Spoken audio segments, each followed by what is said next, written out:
যারা পরকিয়া করতে চান তাড়াতাড়ি করে এই চশমাওয়ালা আফার কাছে যান। কপালে যতটুকু অংশ ঢেকে আছে ততটুকু তো পর্দা হচ্ছে, তাই না? বাংলাদেশে বোরকা হিজাবের এতটাই অভাব হয়ে গেছে যার কারণে এই বুইরা বেটি কপালে টিপ দিয়ে পর্দা আদায় করতেছে। আপনি তো সেলসেলায় বেচতে যাইবেন।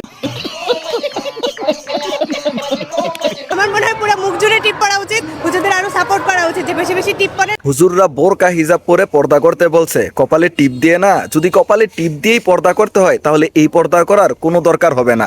আর এমনিতে তোমার যেই সেদারা পর্দা না করলো ভুলো তোমার দিকে কেউ তাকাবে না। নিঃসন্দেহে তুই ঠিক কথা বলেছিস। আমি একজন পরস্কার জামাই চাই। এমন কি কেউ আছেন যে আমাকে রাখতে পারবেন?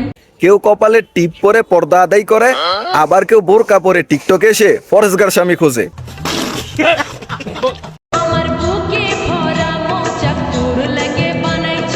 আপনি এখানে প্রতিবন্ধীর মতো কি করতেছেন? টিকটক করতেছিলাম। আপনি যে এত এত পুরুষের সামনে টিকটক করতেছেন, আপনার কি শরম করে না? না, শরম করবে কেন? কি আশ্চর্য কথা। একটা সত্যি করে কথা বলবেন, আসলে কি আপনার ভিতরে শরম লজ্জা বলতে কিছু আছে? না। সুটিয়ে লাল করে দেবো, নোংরামি বার করে দেবো।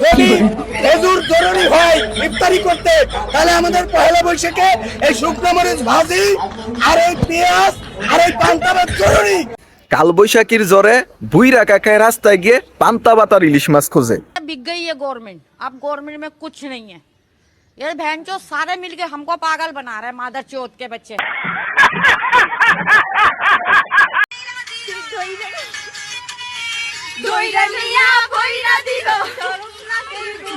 তাড়াতাড়ি এদেরকে ভর্তি করে দেন, আমাদের এই সুন্দর সমাজকে রক্ষা করেন।